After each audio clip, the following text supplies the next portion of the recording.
தினத்தியான நிகழ்ச்சிக்கு உங்களை அழைப்பதில் நான் மிகவும் மகிழ்ச்சி அடைகிறேன்.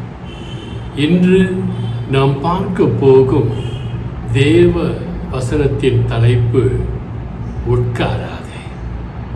ஒரு விசை நான் ஒரு பார்க்குக்கு போய், அண்ணா நகரில் பெரிய பார்க், பெஞ்சில் உட்கார போகும்போது, சார் உட்காராதன்னு ஒருத்தர் கத்திக்கிட்டே இருந்தார். நான் என்னடா இவர் கத்திக்கிட்டே இருக்காருன்னு சொல்லி, ஏங்க உட்காரக்கூடாது, இது என்ன நீங்கள் மட்டும்தான் உட்காரணுமான்னு சொல்லி அவரோடு கோபப்பட்டேன். பிறகுதான் அவர் எனக்கு சொன்னார், ஐயா, நீங்கள் அமரப் போகின்ற இடத்திலே ஒரு அசிங்கமாக இருந்த காரணத்தினால், அது உங்கள் மேல் ஒட்டிக்கொள்ளும் என்கின்ற காரணத்தினால் நான் உட்காராதீர்கள் என்று சொன்னேன். நீங்கள் காரிலிருந்து இறங்கி வருவதை பார்த்தேன். நீங்கள் ஒரு வேளை அமர்வீர்களே ஆகில் உங்கள் சட்டை, உங்கள் பேண்ட்டு எல்லாம் அழுக்காயிடும். காரில் போய் உட்காருவீங்க, உங்கள் கார் அழுக்காகும். இப்படி அழுக்கை நீங்கள் வீடு வரை கொண்டு போய்கொண்டே இருப்பீர்கள் என்கின்ற காரணத்தினால் தான், உங்கள் மேல் இருக்கின்ற பிரியத்தினாலே உட்காராதீர்கள் என்று சொன்னேன் என்று சொன்னார். நான் அவருக்கு சொன்னேன், ஐயா நன்றி, என்னை மன்னித்து விடுங்கள். நீங்கள் சொன்னதை ஒருவேளை நான் கேட்காமலே இருந்தால் நான் அசிங்கப்பட்டு போயிருப்பேன். உங்கள் வார்த்தை எனக்கு நல்லதை செய்தது என்று அவருக்கு நன்றி சொன்னேன். இயேசுவும் கூட ஒவ்வொரு நாளும், ஒவ்வொரு நொடியும், ஒவ்வொரு வினாடியும் உங்களை பார்த்து சொல்கிறார், நீ அந்த இடத்துல உட்காராத.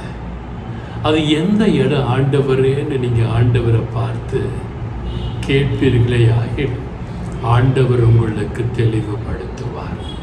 1ஆம் சங்கீதத்திலே தேவன் தெளிவாக சொல்கிறார், பரியாசக்காரர் உட்காரும் இடத்தில் உட்காராதே. பரியாசக்காரர் என்றால் யார்? இயேசுவை பரியாசம் செய்பவர்கள் உன்னையும் பரியாசம் செய்வார்கள். இயேசுவை ஏற்றுக்கொள்ளாதவர்கள் உன்னையும் ஏற்றுக்கொள்ள மாட்டார்கள். இயேசுவையே ஏற்றுக்கலையே, உன்னையா ஏற்றுக்க போகிறாங்க? ஏற்றுக்கவே மாட்டாங்க. இப்படியாக பரியாசம் செய்கின்ற, இயேசுவை பரியாசம் செய்கின்ற மக்களை நீங்கள் விலக்கி வைத்து பரிசுத்தராய் இருக்கின்ற இயேசுவை நோக்கி நித்தமும் நீங்கள் நடக்க வேண்டும் என்பது அருள்நாதர் இயேசு கிறிஸ்துவின் விருப்பம்.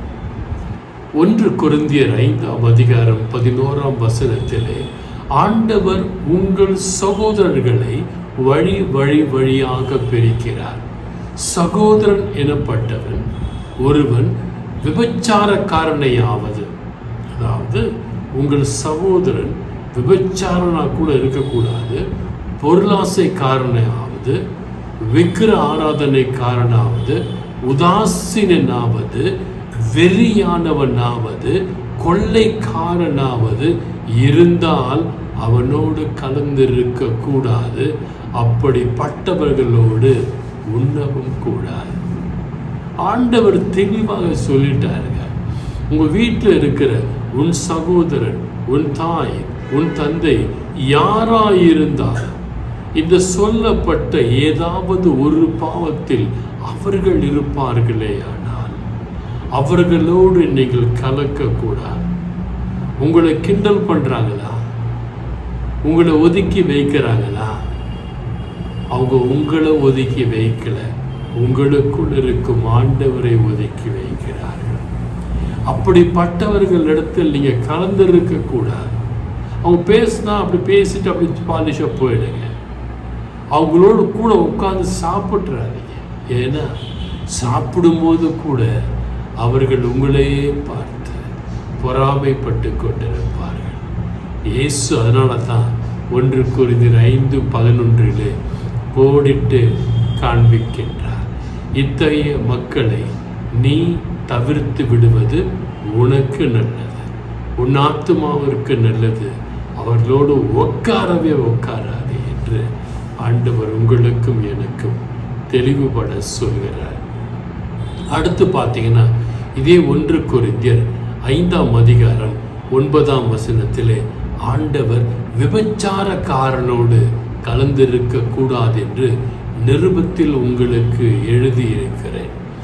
யார் இந்த விபச்சாரக்காரர் என்று பார்ப்பீர்களேயானால், இச்சையோடு பார்ப்பவர்கள், காமத்தை பற்றி பேசுபவர்கள், காமத்தை உங்கள் காதால் கேட்க வைப்பவர்கள், காமத்தை உங்கள் கண்ணிலே பார்த்து உங்கள் உணர்வுகளை தூண்டுபவர்கள். ஒருவேளை நீங்கள் திருமணமாகி இருந்தால், நீங்கள் ஆலயத்திற்கு செல்லும் பொழுது ஏதாவது ஒரு பெண், ஒரு ஸ்திரீ தன்னுடைய உடலை எக்ஸ்போஸ், அதாவது திறந்து வைத்து காண்பிப்பார்களே, ஆனால் அது பாவம். பெண்கள் முக்காடு போடணும். ஏன் சொல்றாங்கன்னா, அவங்க முகத்தை கூட யாரும் பார்க்கக்கூடாது. ஆண்டவரின் தாயார் அப்படித்தான் இருந்திருந்தார். இயேசு கூட 30 ஆண்டு காலம் தன் தாய்க்கு கீழ்ப்படிந்திருந்தார். நீங்களும் வேதத்திற்கு கீழ்ப்படிந்திருக்க வேண்டும். வேதத்தில் என்ன சொல்லப்பட்டிருக்கிறது? பெண்கள் ஆடைகளை மாடஸ்டியாக அணிய வேண்டும். அதாவது எந்த ஒரு மனிதனுடைய காமத்தை தூண்டுகிற வகையிலே உங்கள் ஆடையோ உங்கள் உடம்போ இருக்கக்கூடாது என்று வேதம் தெளிவாக சொல்கிறது. அப்படி நீங்கள் செய்வீர்களேயானால் கண்களினால் விபச்சாரத்துக்கு தூண்டுகிறீர்கள். உங்களை பார்க்கிறவன் உங்களோடு இச்சையோடு பார்ப்பான். அதன் நிமித்தம் இச்சையோடு பார்த்தாலே விபச்சாரம் என்று சொன்ன மத்தேயு 5:28 உங்களையும் அவரையும் பாவத்திற்கு உள்ளாக்குகிறது. உங்கள் ஜீவ புத்தகத்திலும் உங்கள் ஞாபக புத்தகத்திலும் நீங்கள் விபச்சாரம் செய்ததாகவே எழுதப்பட்டிருக்கும். நீங்கள் ஒருவேளை ஆண்டவரிடத்தில் கேட்கலாம், ஆண்டவரே, நான் விபச்சாரம் பண்ணவே இல்லை. எப்பொழுது உங்கள் ஆடைகளை விலக்கி காண்பித்தீர்களோ அப்பொழுதே விபச்சாரம் செய்யப்பட்டது. எப்பொழுது உங்கள் வயிற்று பகுதியை தாழ்வாக ஆடை அணிந்து காண்பித்தீர்களோ அப்பொழுதே விபச்சாரம் செய்தாயிற்று. ஏன்னா அதை யாராவது ஒரு இச்சையோடு பார்த்துருப்பான். அந்த இச்சையோடு பார்க்கறதுக்கு நீங்கள் துணை போயிட்டீங்க. நீங்களும் பாவி, அவனும் பாவி. எனவே எனக்கு பிரியமான என் அன்பு தேவ பிள்ளைகளே, வேதத்தை எடுத்து வாசித்து தான் பாருங்களேன். இதை போன்று மக்கள் அமர்கின்ற இடத்திலே உட்காராதீங்க. ப்ளீஸ், தயவு செய்து ஏஞ்சிடுங்க. அந்த மாதிரி ஆடை அணிந்து உங்களுக்கு முன்பாக ஒரு ஸ்திரீ அமர்ந்திருப்பார்களே, ஆனால் அவர்களை ஏறிட்டு கூட பார்க்காது, சட்டை பண்ணி பார்க்காது. ஆலயத்திற்கு நான் பார்த்தேன், அம்பத்தூர் ஆலயத்தில் ஒரு யூடியூப்பில் போட்டிருந்தாங்க. அந்த ஆலயத்தினுடைய சர்வீஸ் ஃபுல்லாக வாசகம் வாசிக்கும் பொழுது பெண்கள் முக்காடே போடுவதில்லை. அது ஃபுல்லாக தலை ஃபுல்லாக ஸ்டைல் ஃபுல்லாக தெரியணும். ஒரு பக்கம் தன்னுடைய உடம்பை மறைக்காமல் பட்டி போட்டா மாதிரி ட்ரெஸ் போட்டுட்டு புடவை. ஒரு பக்கம் ஃபுல்லாக ஆடை திறந்திருக்கிறது. கவர்ச்சி மனிதனை ஈர்க்கிறது. பாவத்திற்கு தூண்டுகிறீர்கள். தயவு செய்து உங்கள் உடலை மறைத்துக் கொள்ளுங்கள். பாருங்க, லூக்கா 19ஆம் அதிகாரம் 1-10 பார்க்கும் பொழுது, சக்கேயு டாக்ஸ் கலெக்டர், முதன்மை பதவியில் இருக்கிறவன், தலைமை வரி வசூலிப்பவன், அவன் இயேசுவை பற்றி கேள்விப்பட்டதுமே அவனால் உட்கார முடியலங்க.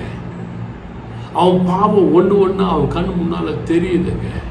அவன் குள்ளமா இருக்கிறாங்க, ஹைட்டு கூட கிடையாதுங்க. அவன் எப்படியாவது இயேசுவை பார்த்தே ஆக வேண்டும். என் பாவத்தை இயேசு மன்னிப்பார், எனக்கு இயேசு ரட்சிப்பு கொடுப்பார் என்று சொல்லி இயேசுவை நோக்கி ஓடுகிறான். அவன் இருக்கையை விட்டு எழுந்திரிச்சிட்டான். எனக்கு பணம்லாம் வேண்டாம், டாக்ஸ் கலெக்டர் போஸ்டே வேண்டாம், இயேசு போதும் என்று சொல்லி ஓடி போகிறான். இயேசுவை பார்க்க முடியவில்லை. அவனுக்குள்ள நான் இருக்கிறான். அவனுக்கு முன்னால் இருப்பவர்கள் எல்லாம் உயரமாய் இருக்கிறார்கள். அவன் என்ன செய்தான்? எப்படியாவது நான் இயேசுவை தரிசிக்க வேண்டும், அமர மாட்டேன் என்று சொல்லி, உட்கார மாட்டேன் என்று சொல்லி மலையின் மீது அல்ல, மரத்தின் மீது ஏறுகிறார். ஏறி மலக்கிரையின் மேல் அமர்ந்து கொண்டு இயேசுவை தூரத்திலிருந்து பார்க்கிறார், இயேசுவை ரசிக்கிறார். இப்படிப்பட்ட ஒரு பரிசுத்த தெய்வம் நடந்து போகிறாரே, இவரை நான் பார்க்க முடியுமா? இவரோடு பேச முடியுமா? இவர் என்னிடத்தில் பேசினால் என் பாவங்கள் எல்லாம் பனித்துளி போல மாறிவிடுமே, வெண்மையாய் மாறிவிடுமே என்று அழுகிறார். இவன் உள்ளத்தின் அழுகு குரல்களை இயேசு தூரத்திலிருந்தே கேட்டு, இறங்கி வா, உன் திமிரிலிருந்து, உன் பாவத்திலிருந்து, உன் பண திமிரிலிருந்து இறங்கி வா என்று சொல்லி அவனை அழைக்கிறார். அவன் பூமியில சேர்ல உட்கார முடியல, மரத்திலையும் உட்கார முடியல, உடனே இறங்கி வரான். இயேசு அவனை கட்டி அணைத்து, இன்னைக்கு நான் கூட இருக்க போறேன். இதை பார்த்து கொண்டிருக்கிற அன்பு சகோதரனே, சகோதரி, இயேசு உங்களையும் உட்கார வேணான்னு சொல்றார். எழுந்துரு, எழுந்து என்கிட்ட வா, நான் உன்னோடு பேச விரும்புகிறேன், உன்னோடு உன் வீட்டிற்கு பிரவேசிக்க விரும்புகிறேன், எழுந்து வா, உட்காராதே என்று சொல்றார். சங்கீதம் 26:5 பார்க்கும் பொழுது தாவீது சொல்கிறார், பொல்லாதவர்களின் கூட்டத்தை நான் பகைக்கிறேன், துன்மார்க்கனோடு உட்கார மாட்டேன். தாவீது எவ்வளவு நல்லவர் பாருங்க. பொல்லாதவங்க கூட்டமே வேணாம். அவன் எவ்வளோ பெரிய பணக்காரனாக இருந்தாலும், எவ்வளவு செல்வ மிக்கவனாக இருந்தாலும், அவன் பொல்லாதவன், பொல்லாத காரியங்களை பேசுகிறவன், செய்கிறவனாக இருப்பானையால் அவன் கூட்டம் வேணாம். தனியாக இருக்கிற துன்மார்க்கனோடு உட்காரவே மாட்டேன். இன்று ஆண்டவர் உங்களையும் பார்த்து சொல்கிறார், பொல்லாதவர்கள் கூட்டம் உனக்கு வேண்டாம், துன்மார்க்கரின் கூட்டம் உனக்கு வேண்டாம், அங்கு உட்காராதே, அங்கு உட்கார வேண்டாம், உனக்கு அந்த இடம் வேண்டாம். நீ விதைத்து பார், அறுப்பாய் என்று சொல்லுகிறார். சங்கீதம் 126:5 வேதம் இப்படியாக சொல்கிறது, கண்ணீரோடு விதைக்கிறவன் கம்பீரமாய் அறுப்பான். ஒருவேளை இன்று நீ கண்ணீரோடு விதைத்து கொண்டிருக்கலாம் உன் ஜெபத்தை. அந்த விதை, அந்த ஜெபமாகப்பட்டது முளைத்து வந்து செடியாகி மரமாகி பூத்து காய் காய்த்து கனி கொடுக்கின்ற நேரம் உனக்கு அருகில் இருக்கிறது. எனக்கு பிரியமான அன்பு அண்ணா, அக்கா, தம்பி, தங்கச்சி, உட்காராதீங்க, பாவத்தில் உட்காராதீங்க, பாவ செயல் செய்கின்ற மக்கள் மத்தியிலே உட்காராதீங்க. நீங்க தனித்து இருங்க, ஆண்டவரோடு பேசுங்க, ஆண்டவரோடு உரையாடுங்க என்று சொன்ன ஒவ்வொரு வசனங்களையும் தியானித்து தான் பாருங்களேன். இயேசு உங்களை எப்படி ஆசீர்வதிக்க போகிறார் என்பதை நீங்கள் காணப்போகிறீர்கள். உங்கள் வீட்டில் பணத்துக்கு பஞ்சம் இருக்காது. உங்கள் தேவைகள் அனைத்தும் ஆண்டவரால் சந்திக்கப்படும். ஏற்ற காலத்திலே ஆண்டவர் உங்களை போஷிப்பார். நோய் நோக்காடுகள் எதுதான் வந்தாலும் அது ஒரு எல்லை வரைதான், அதற்கு மேல் உங்களையோ என்னையோ அணுக முடியாது. இயேசு இருக்கிறார். இயேசு உங்களை காப்பார். நீங்களாம் நல்லா இருப்பீங்க, உங்கள் குடும்பம் நல்லா இருக்கும், உங்கள் பிள்ளைகள் நல்லா இருப்பாங்க, உங்கள் பேர பிள்ளைகள் நல்லா இருப்பாங்க. God bless you all.